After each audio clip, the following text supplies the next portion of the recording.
At ayun na nga mga kababayan, Master Judea, nagbabalik na naman. Kumusta po kayo? Okay? Oo. So, ang pag-uusapan po natin sa video na ito ay kabayo. Oo. Abay, magpapahuli po ba tayo? Hindi pa tayo nakakapag-content dito eh. Oo. So, kabayo, tikbalang, pasikat, manggagamit, walang hiya, makapal ang mukha, pangit, makamundo, mapanglait, bastos, at bakla. Yan. Yan ay ilan lamang sa mga pangalan or katawagan na inuugnay sa isang Jose Marie Viseral, aka Vice Ganda. Pero sa pagkakataong ito, mga kababayan, Vice Ganda, kinarma na. Mahiya naman kayo sa inyong kapwa Pilipino. Okay? So, dahil yung mga katawagan na yan, mga kababayan, katawagan at salita na yan ay muling umugong sa social media dahil ang isang Vice Ganda ay nasangkot na naman sa napakalaking kontrobersiya. Pero, ano nga ba ang dahilan kung bakit niya ito ginagawa? Sa kabila ng maganda naman ang pagsasamahan nila ni Pangulong Duterte, binati pa siya sa kanyang kaarawan, ginest pa niya sa kanyang program dati. Pero bakit ngayon ginagawa na ito ni Vice Ganda sa ating dating magaling na presidente? Bakit ito ginagawa ni Vice Ganda sa dating presidente na alam niya na mapapasama siya dahil marami pa rin ang sumusuporta sa presidente na ito na binabalasubas niya? Isang dating ordinaryong mamamayan na kilala, sumikat sa social media sa pamamagitan ng pagpapahiya at panlalait sa kapwa na wala namang ginawa sa kanya. At ang taong yan ay walang iba kundi ang tikbalang na si Vice Ganda. Pag-uusapan po natin yan, mga kababayan, pagkatapos lang. Banateros ay hindi magigiba. Banateros ay hindi nag-iisa. Banateros ay kami walang iba. Banateros hanggang sa huli naming hininga. Yan ang banateros, walang inuurungan. Pag tama palakpakan, pag mali ay babanatan. Yan ang banateros, boses ng ordinaryong Pilipino. Banateros ay walang makakaawan.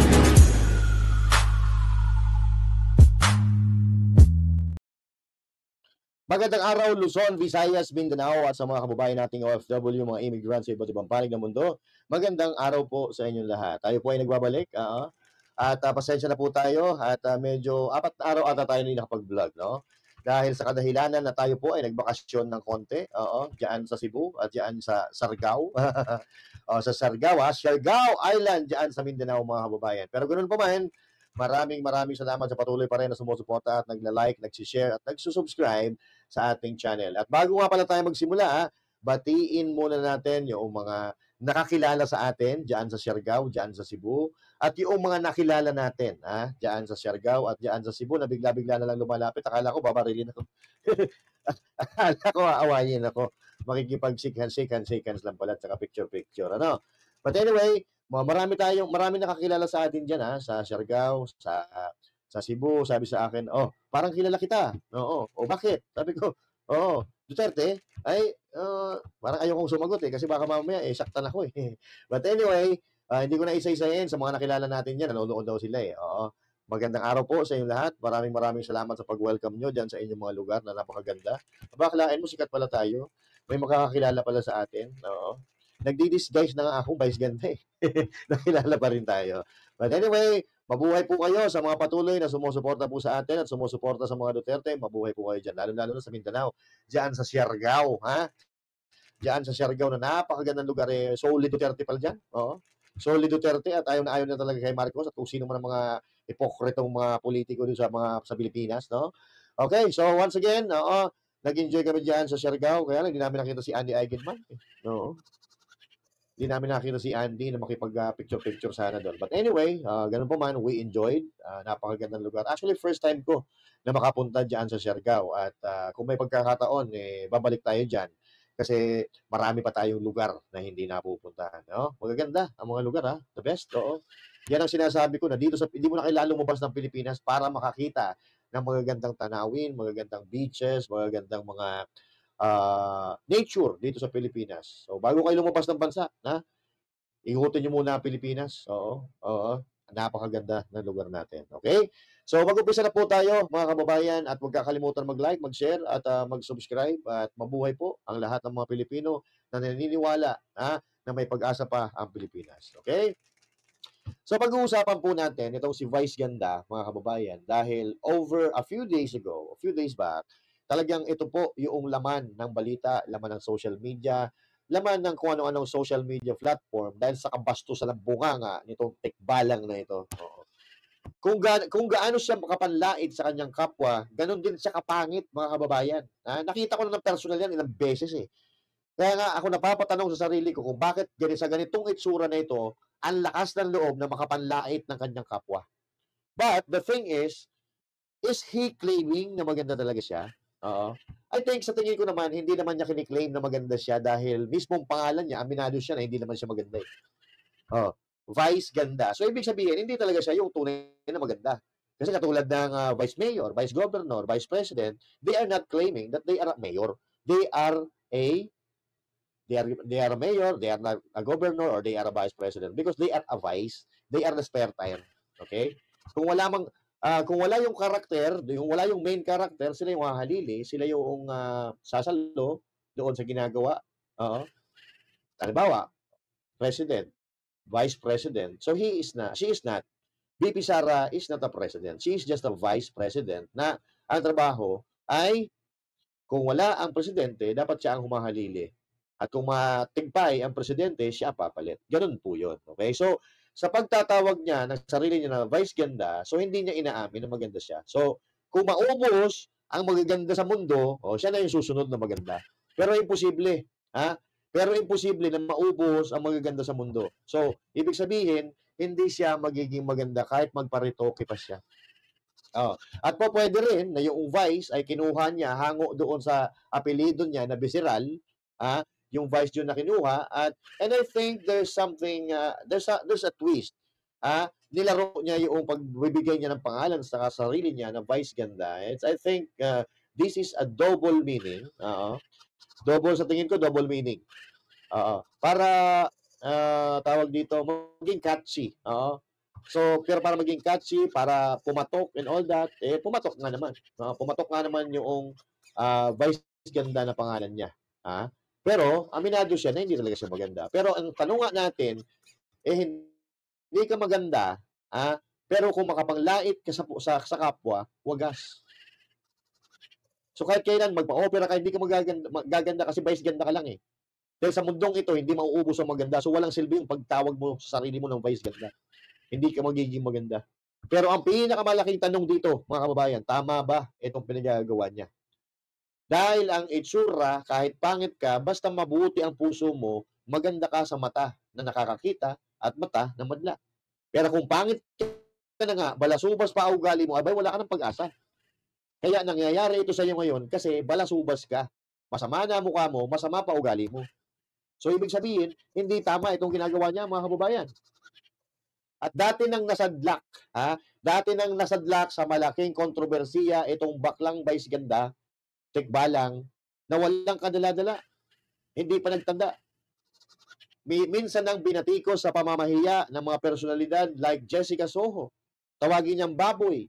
At nagbiro pa siya sa mga rape, samantalang ang rape ay isa sa mga krimen na nangyayari dito sa ating bansa. So wala siya ng preno, mga kababayan. Diyan siya sumikat. Sana ngayon na naging sikat na siya, binago na niya. Binago na niya yung style niya, yung hindi nakakasakit ng kapwa. Okay lang yung nasa comedy bar ka, nasa harap mo, nilalait mo, okay lang yun. Pero kung nagpapatawa ka, wala naman yung tao sa harap mo, wala namang kinalaman sa buhay mong tikbalang ka, idadawit mo yung pangalan sa iyong programa, abay, walang hiya ka talaga. Hindi mo ba? So isa ito, pakita natin mga kababayan, yung mga nagdaan kung saan siya ay nabatikos dahil sa panlalait, pambabastos, at pamamahiya niya. Ito. Panoorin po natin, mga kababayan. Nakakatawa. Imagine niyo kung paano kaya kung nag-bold na rin si Jessica Soho. Ang launching ng pelikula ay tinimbang ka, ngunit sobra. Napanaginipan ko nga rin yan si Jessica Soho, nagpapatimbang. Nakakatawa na nagpatimbang kami. Umakyat si Jessica Soho sa weighing scale. Pag-akyat na Jessica Soho, tumunog ang weighing scale. One at a time. One at a time. One at a time. So bumaba ulit si Jessica Soho. Nagalit. Ay, baka sira. Ay, tatry ko pa ulit. So umakyat ulit ng weighing scale si Jessica Soho. Tumunog ang weighing scale. Please, don't play with the machine. Don't play with the machine. One at a time. I told you, one at a time. Don't play with the machine. Ha! Nagalit si Jessica Soho. Ano ba naman to? Last try na talaga. So umakyat ulit si Jessica Soho sa weighing scale. Tumunog ang weighing scale. You weigh 180 per kilo. If you wanna scream, so ayaw niya nang magpatimbang ulit. Ang hirap nga lang kung si Jessica Soho mag-bowl. Kailangan gang rape lagi.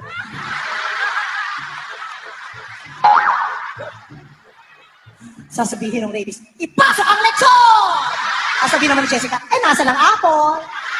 If you wanna scream,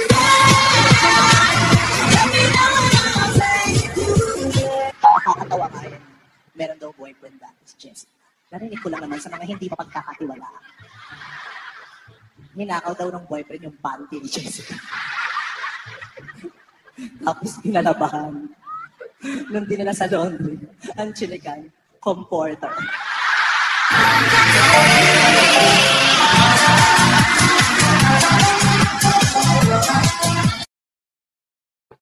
Natawa ho ba kayo? Nakakatawa ho ba yung mga biro na ganyan? Puta, ganyan po kahayop si Vice Ganda.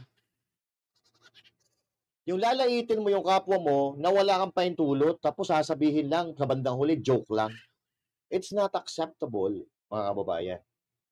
Dapat ito ang ginagawa ng batas kung paano makukulong yung mga ganitong gawain. Hindi lahat ng biro masaya. Hindi lahat ng biro maganda. At hindi lahat ng biro nakakatawa. Yung ibang biro, mga kababayan, nakakasakit na. Lalo na ito, hindi naman sila close ni Jessica Soho. Well, in fact, magkaiba pa nga sila ng pinagtatrabahuang istasyon. Diba? Kung ikaw matino pag-uutak mo, gagamit ka ba ng pangalan o ng tao na nagtatrabaho sa kabilang istasyon? Hindi. Hindi mo gagamitin yun. Bakit hindi si Charo Santos ang ginamit mo? Mga boss nyo dyan sa ABS-CBN. So, dapat talaga may batas na ganito na magawa para i-control ang mga kabastusan ng mga biro at mga biro na ganito. Diba? Well, meron na tayong body shaming na may bibigay ng kaparusahan sa nanglalait ng katawan. Pero kapag sinabing joke kasi, tapos usapan joke lang. Pero ang pinakamalala doon, meron ka na nasaktan. Ang totoo, meron kang nasaktan na tao. Tapos sasabihin mo, joke lang. O, hindi tapos na. Pero may nasaktan ka. O, katulad halimbawa, sa airport, pag nagsalita ka ng bomba, ikukulong ka. Diba? O, may bomba sa airport. Bawal yun. Bawal na bawal. Dapat ganun din dito. Hindi ginagamit sa katatawanan ang pagpapahiya ng kapwa. Dahil ang pagpapahiya mo sa kapwa mo, parang pinapatay mo na rin yung kapwa mo. Buti sana kung may hinagawang hindi maganda sa'yo, kung may kasalanan sa'yo. At kung may kasalanan sa bayan mo. Diba? Kung wala naman, wag mong gagamitin. Kapag sinabi kasing joke lang, tapos na ang usapan. Bakit di rin kasuhan yung mga personalidad na lumalapastangan sa pagkatao ng kapwa? Diba? So, at meron pang issue na kinasangkutan nitong si Vice Ganda. Actually, marami. Kung matatandaan nyo, nilait din ito ang isang pastor. Nilait niya si Pastor Apollo si Kibuloy na ipahinto daw niya ni Pastor ang traffic sa EDSA at ipahinto daw ang probinsyano. Ito yung tao na tigbalang na ito na mahilig manlait ng tao, mandamay ng mga tao na hindi naman niya lubusang kilala. 'Di ba? Dinamay pati pastor na wala namang ginagawa sa kanya. Oh, hindi natin niya alam kung saan kumukuha ng kapal na muka itong tikbalang na ito. So panoorin po natin. Ito, balikan lang po natin yung mga pangyayari dati at mamaya tayo babanat. Balikan lang po natin. Ito.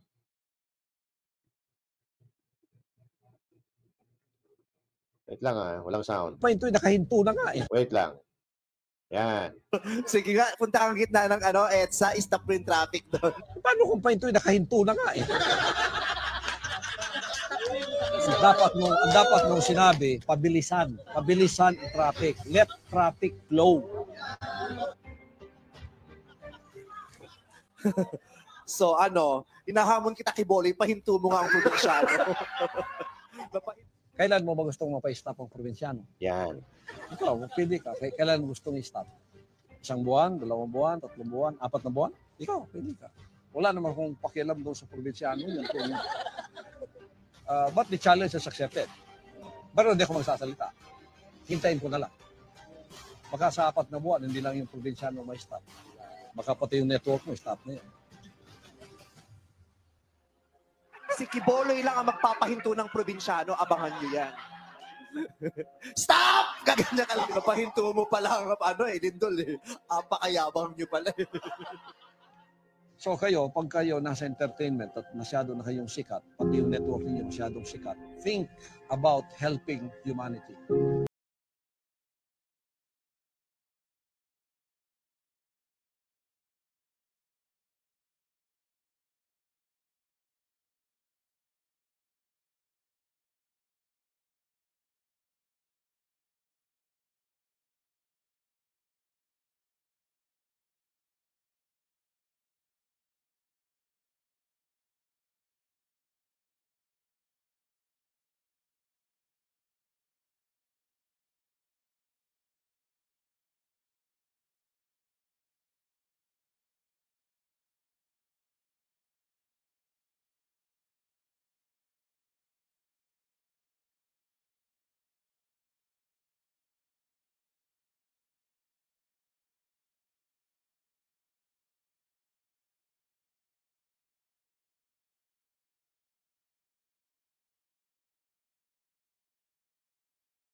Ayan, mga kababayan.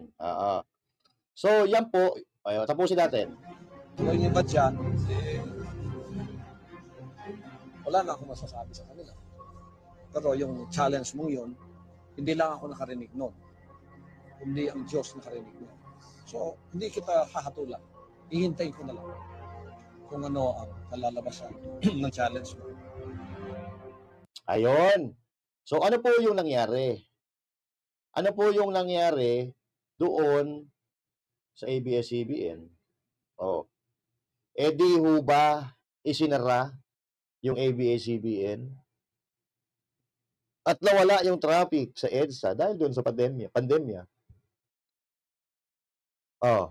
At ang hindi natin maikakaila doon, mga kababayan, maraming nawalan ng trabaho nang nagsara ang ABS-CBN.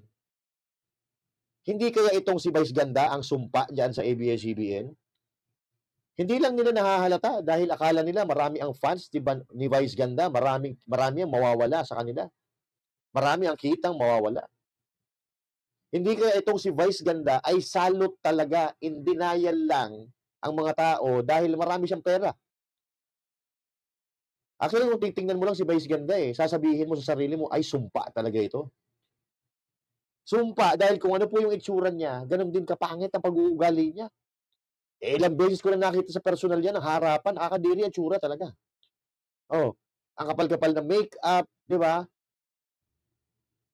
Nagparitoke na yan. Pero pangit pa rin. Pero kung makapanlait ng kapwa, wagas, para wala nang bukas. At ito sa ABS-CBN, hindi kaya si Vice Ganda ang dahilan ng pagsasara ng istasyon nyo? Yun ay tanong. Kasi dati, nung wala pa naman si Vice Ganda, maayos naman yung itsura niyo. Oo, marami kayong kinita nung nandyan si Vice Ganda, pero mas pipiliin ko yung konti kinikita kaysa maipasara. Di ba? Kasi ano yung dahilan kung bakit pinasara ang ABS-CBN? May mga natuklasan na hindi nagbabayad ng buwis, mapapasara ka talaga. Di ba?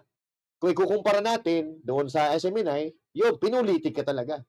Dahil nagbabayad sila ng tax, nagbabayad sila lahat-lahat, pero sa kabila noon, pinasara pa rin yung prangkisa ng SMNI. Pero itong ABS-CBN, talagang karapat dapat na ipasara. Dahil maraming paglabag sa batas na ginawa. Pero yung SMNI, naisara lang yan dahil sa pamumulitika. Pero ABS-CBN, hindi kaya pinarurusahan yung istasyon nyo ng Diyos dahil sa pag-hire ninyo ng tikbalang na mapanlait ng kapwa? Hindi kaya sumpa sa inyo yan dahil biruin mo? Mula nang mapasok yan sa inyo si Vice Ganda, nagka-let's na istasyon ninyo. At dahil sa kabastusan ng bunganga ng mga talents ninyo, dahil sa kabastusan ng mga bunganga ng mga talents ninyo, yung mga dati pa, Kim Chu, Vice Ganda, Coco Martin, and all that, baka yun ang dahilan kung bakit na ipasara yung istasyon nyo. Sa kabastusan ni Vice Ganda, nasilip tuloy yung mga paglabag ninyo. Dahil sa kawalang hiyaan ni Vice Ganda, nasilip tuloy ng gobyerno yung mga paglabag ninyo. Pero galit na galit kayo kay Duterte. Bakit kayo lumabag kung ayaw nyo maparusahan sa batas? Dahil lahat ng lumalabag sa batas may tamang kaparusahan. At ganoon din naman, kapag hindi ka sumusunod at hindi mo ginagamit, ang yung mga ginagawa mo ay hindi naaayon sa batas, kahit ikaw ay leader, ikaw ay mapaparusahan pagdating ng mga panahon at ang magpaparusa sa iyo, taong bayan. O, di ba? Galit na galit ka kayo kay Pierre Ano. Dapat magalit kayo sa mga ninyo, di ba? Sa mga talent ninyo, ng mga bastos, ang bunganga, kawalang hiyaan ng mga talents ninyo, katulad ni Vice Ganda, napag-initan kayo ng gobyerno. Di ba? Pero huwag nyo basta-basta babastusin ang isang alagad ng Diyos. Naniniwala man kayo sa taong yan o hindi. Dahil ang taong araw-araw nagdadasal. Actually, hindi lang araw-araw Oras-oras ata. Ang isang taong nagdasal, ang isang taong mapanalangin, kahit ano pa tingin nyo dyan, kahit masama pa ang tingin nyo dyan, pag ang taong yan ay mapanalangin, pinakikinggan ni Diyos yan. Pinakikinggan ni Lord, pinakikinggan ng Diyos. Kaya huwag niyong bibiruin, huwag niyong lalapastanganin yung mga tao na nagbigay sa inyo ng turo, katuruan, nagbigay sa inyo ng kaginhawaan, nagbigay sa inyong katahimikan, dahil malaking karma ang aabutin nyo dyan. At sa tingin ko, ganun ang nangyayari dyan sa ABS-CBN ngayon dahil dito sa mga talent nila katulad nito si Tikbalang. Kaya ito tandaan nyo na lang, itong sinasabi ni Pastor Apollo C. Kibuloy. At mamaya, meron pang isang personalidad na magbubulgar kung bakit ginagawa ito ni Vice Ganda. Ito. Nalulungkot ka, Vice? Nalulungkot ka sapagkat di mo mapigilang umiyak dahil wala na yung mga programa niyo. Alalahan mo, naghamon ka. Hinamon mo ako, di ba? Ang saya-saya niyo noon. Naghahalakhakan kayo. Meron pang isang kasamaan mong lalaki. Pati ngala-ngala niya, nakita ko sa katatawa Ayan. Gumagano, halos mabali yung leg niya. Ganon. Yan ang sinabi ko sa inyo. Ang kayabangan, nakikita ng Diyos yan. Pag binigyan kayo ng pabor sa buhay, huwag kayong ganon. O ngayon, nakita mo na may Diyos sa langit. Tapos, nakita mo na siya ang tumitimbang sa lahat ng mga tao dito sa lupa kung anong ginagawa nila. Hustisya ang Diyos, Vice Ganda. Hustisya. Siguro sa iba, niloloko mo, pinagtatawanan mo. Wala namang kinalaman sa Diyos sila. Nakakaligtas ka doon. Pero, binibilang din ng Diyos yun. Pang-aapi-api yun. Yan. So, yan ang sinasabi ko sa inyo, ABS-CBN. Di ba? hindi kaya si Vice Ganda talaga ang tunay na dahilan kung bakit nagkakaletse-letse ang istasyon ninyo? 'Di ba? So, eto si Vice Ganda, pati si Marcoleta binanatan. Oo. Alam niyo kung bakit? Ah, isa si Marcoleta sa mga congressman na nagpasara sa ABS-CBN. At ito po ang patunay na kung ano ang dahilan kung bakit sinasabi ni Vice Ganda o bakit ginagawa ni Vice Ganda ang mga ginagawa niya ngayon. Samantalang dati, ang lapit-lapit niya kay Pangulong Duterte, may picture siya sa lahat ng anak ni PRRD. Pero ngayon bakit? Dahil dito, mga kababayan. Ito po. Dilawan ka kasi. Dilawan na balimbing. Dati, sinusuportahan mo ang Pangulong si President Duterte. Malimit ka kung ano-ano mga pinagsasabi mo. Bandang huli, masama ang loob mo dahil napasarang ABS-CBN. Ngayon, tinitira mo kung sino man. Kami, ako, bahala ka sa iyong mga sinasabi. Isang bagay lang. Medyo kami napapasaringan mo. Huwag na huwag ka magkakamali sa bitag. Kasi kami, kahit na buong puwersa ng ABS-CBN sa likod mo, hindi kami matitinag.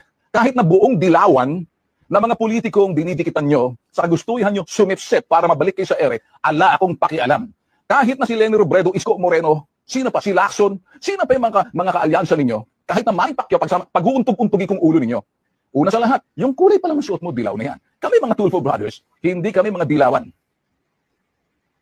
Lalo-lalo na ako, si Tul Erwin.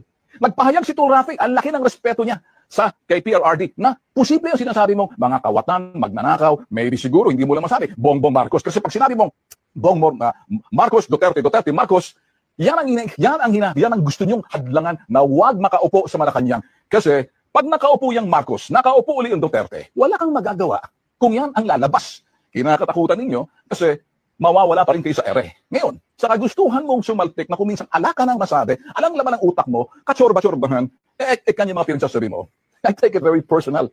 Pasok ka sa Ben Tulfo Unfiltered. Yung sinabi mong paggamit ng Bible verses, I will take it very personal. Mastig ako, maangas ako, bastos ako, busabos ako. Sa mga taong busabos at bastos.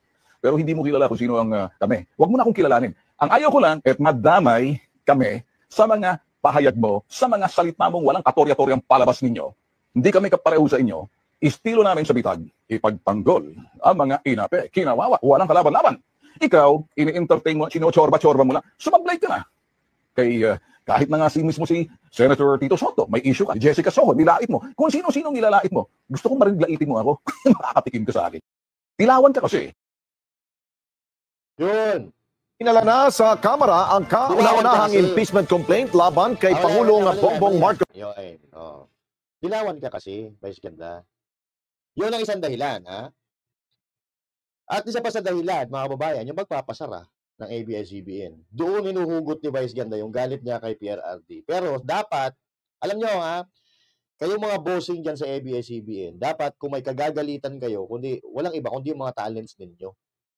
Bira ng bira kay Duterte, dati yung mga talents ninyo na maayos naman na ginagampanan ng presidente yung trabaho niya. 'Di ba? Hindi nyo lang kasi matanggap na isang probinsyano nilampaso yung amon yung mga elitista. Oh, ABS-CBN, mga bossing sa ABS-CBN, magtanda na kayo. Ha? Hindi nyo ba naaalala? Wala sa lugar. Nung mga bumanat ng bumanat, yung mga talents ninyo, ipinasara na kayo. Tapos wala pa rin kayong kadala-dala. Wala kasi sa lugar yung mga banat ninyo. Well, iba ngayon. Iba ngayon kasi yung administrasyon ni Marcos ngayon, kailangan talaga banatan dahil kaliwat kanan yung katiwalian. Na mismong siya, na presidente, nagsasabi, mismong anak niya nagsasabi na may katiwalian. Diba? Well, totoo yung sinasabi ni Ben Tulfo, mga kababayan. Although ang video na ito is a few years ago, luma na, pero yun talaga ang dahilan kung bakit na galit ang ABS-CBN, mga dilawan, at itong si Vice Ganda kay Pangulong Duterte. Hindi naman lahat ng elitista, no? Pero yung mga kupal na elitista na nasa gasaan ni PRRD, yun ang mga galit na galit sa kanya. Yung mga negosyante na hindi makaporma kay PRRD, yun ang mga galit na galit sa kanya. Kaya every time na magkakaroon sila ng chance na birahin ang mga Duterte, bibirahin talaga nila. Nagtutulong-tulong sila gamit ang mainstream media na ngayon sa tingin ko ay mga bayad na. Dahil malalaking share ng mga mainstream media ay kay Romualdez na, di ba? Eh hindi nyo ba napapansin, mga kapatid, mga kababayan, 95% ng mainstream media bulag na.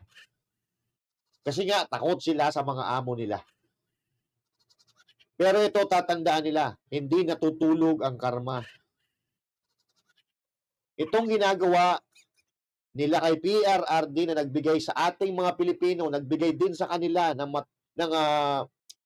tahimik na buhay sa loob ng 6 na taon. Kung hindi man sila napayaman, tahimik na buhay. Dahil yung krimen, kahit papaano nabawasan, dahil takot kay PRRD ang mga adik. Yun na lang sana ang inisip natin. Vice Gandang, tikbalang ka. Ito ang magbibigay sa inyo ng matinding karma.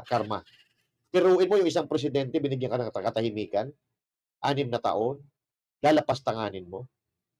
Malaki ang karma na kakaharapin nyo dito, Vice Ganda. Hindi lang sa mata ng Diyos, kundi sa mata ng tao mismo na nagmamahal ng mga Duterte, sa mga Duterte. Ha?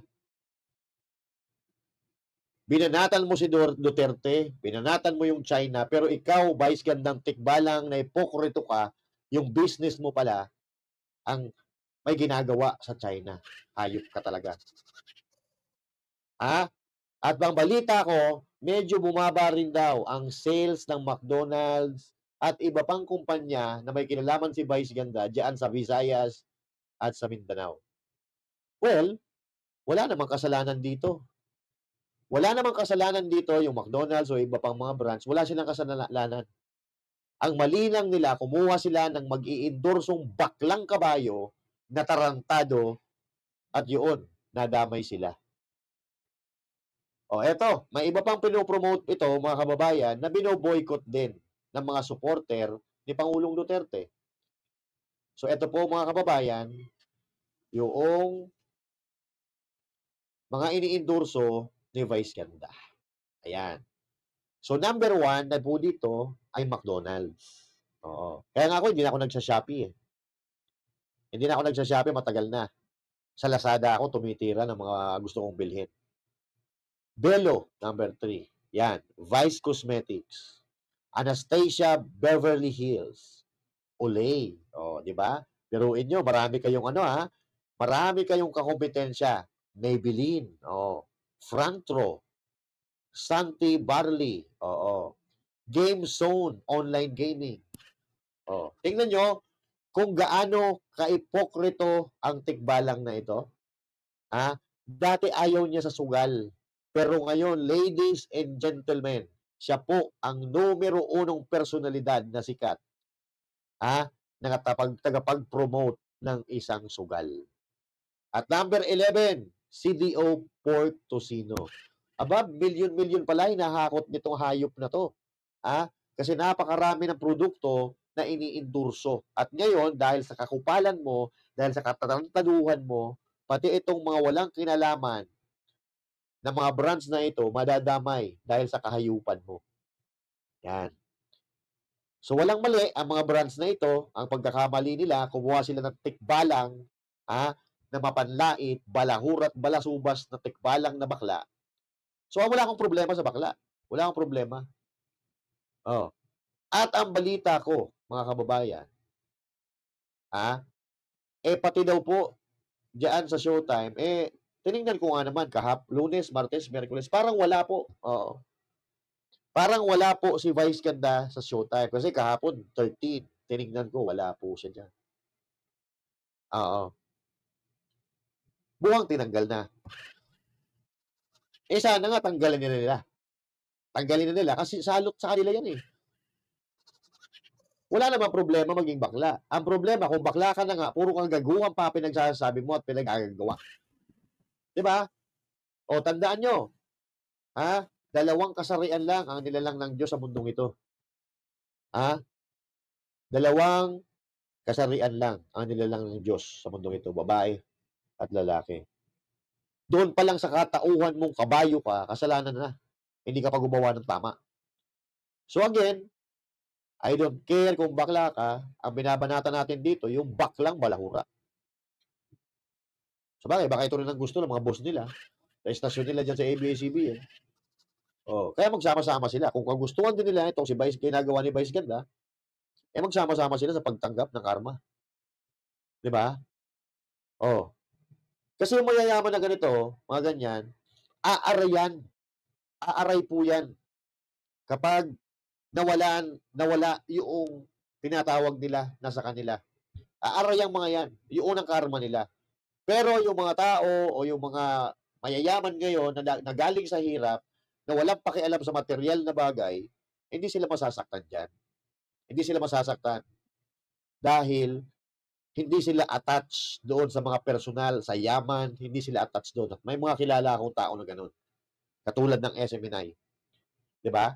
Kahit dinurog sila ng dinurog, nakikita ko yung patuloy pa rin nila na kagustuhan na gawin yung gusto nilang ginagawa. Kasi wala silang pakialam eh. Wala silang pakialam sa material na bagay. Basta kung ano yung tama, yun ang ginagawa nila. Pero itong mga mayayaman, ng mga elitista, pag nawalan sila ng pag-aari, parang ikamamatay nila yan. Dahil dyan sila kumukuha ng kapangyarihan. Dyan sila kumukuha ng power. Diba? So ilang taon naman nakasaray ang ABS-CBN? Almost 8 years, 10 years? Baka hindi yan mapagbigyan mabuksan dahil andyan pa yung baklang kabayo na yan. Kung ako sa ABS-CBN, tatanggalin ko yan eh. Oo. At doon naman sa mga nagdadamay doon sa nanay niya, tigilin nyo na ho. Wala namang kasalanan yung nanay niya. Ang sinasabi kasi nila, wala namang kasalanan sa kanya si PRRD, dinamay nga niya eh. Dinamay din natin yung nanay niya. Wag ho. Huwag na natin idamay yung nanay niya. Huwag tayong gagaya sa kanya na balasubas, bastos siya. Diba? Hayaan nyo na siya. Kung bastos siya, hayaan na lang natin siya ang maging bastos. Huwag na tayong gumaya sa kanya. Let's just go back to the basic principle. Ha? Huwag mong idamay kung wala namang kinalaman. Durugin nyo si Vice Ganda. Durugin nyo si Vice Ganda hanggang sa hindi makabangon. Kasi walang pinagkatandaan eh. Ilang beses na nag-sorry, pero ginagawa pa rin paulit-ulit. Kasi nga, joke lang daw. At ngayon, doon sa ginawa niya kay PRRD, nagmamatigas siya. Nagmamatigas siya na tama daw yung ginawa niya, pero tama ba yung ginawa niya talaga? Nagmamalakas kasi malakas din ata yung sinasandalan. Nag-post siya sa Twitter nung nakaraan na magbibigay daw siya ng magsosorry daw siya. Pero binawi niya. Hindi na daw siya magsosorry dahil tama daw ang ginawa niya. Paano naging tama yung ginawa mo? At sa tunog pa lang ng pananalita mo, sa tunog pa lang ng mga sinasabi mo, may halong politika. Kaya huwag kami Vice Ganda. Paano naging tama yung ginawa mo na mandamay ka ng tao na wala namang pakialam sa'yo? Wala namang kasalanan sa'yo? Unless nautusan ka ng politiko na isa ring gago na gawin niya mga pinagagawa mo. Sabi nga niya di ba? Kinall out siya dati, ayaw daw niya sa sugal. Hindi siya nagpo-promote sa sugal. Pero, nung naglaon, nagpo-promote na siya ng sugal. Alam mo kung bakit? Malaki daw ang kitaan eh. Kaya itong baklang tikbalang na ito, pera-pera rin ang labanan nito.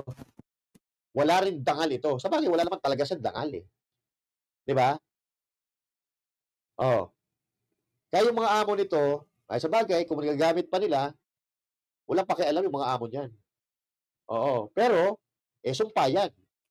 Ano ba, ABS-CBN, hindi na nakakabangon, oo. Pero yung prangkisa, hindi mapagbibigyan dahil mayroon silang baklang tikbalang.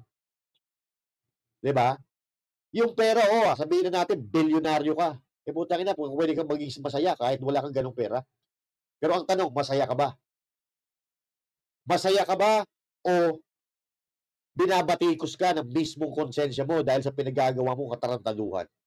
Diba? Mas maigi na yung katamtaman lang ang pera mo pero hindi ka naman sinusubok ng iyong konsensya. Kung may konsensya ka. Diba? Pero kung walang konsensya, abay tontuwa yan. Hindi Diyos ang amo niyan, kundi si Satanas. Diba? Katulad itong si Vice Ganda na sumikat sa panlalait ng kapwa, pamamahiya sa kapwa. Hindi yan ang kagustuhan ng Diyos. Pwede kang maging masaya, pero huwag kang gagamit, huwag kang mananakit ng tao para maging masaya ang iba. Ang pera kinita mo Diyan sa mga pamamahiya mo, ewan ko lang kung magtatagal yan sa'yo. Kahit bilyonaryo ka pa, Vice Ganda. Kung ang ginagawa mo sa mundong ito ay puro pangwawalang hiya, hindi ka magiging masaya. Sa imperno ang bagsak mo na Jesus Maria Santisima. Okay. Anyway, mga kababayan, ito na po ang masasabi natin kay Vice Ganda. At kung ano ang inyong opinion sa baklang tikbalang na ito, i-comment nyo dyan sa comment section. Huwag nyo nang idamay mga taong walang kinalaman. Durugin nyo si Vice Ganda. Yung tikbalang na baklang si Vice Ganda, wala akong pakialam. Pero huwag nyo nang idamay yung nanay niya, wala namang kinalaman yun. Okay? And again, this is Master Judea. Say thank you. God bless you all. And to God be the glory. Magandang araw po sa inyo lahat. Bye.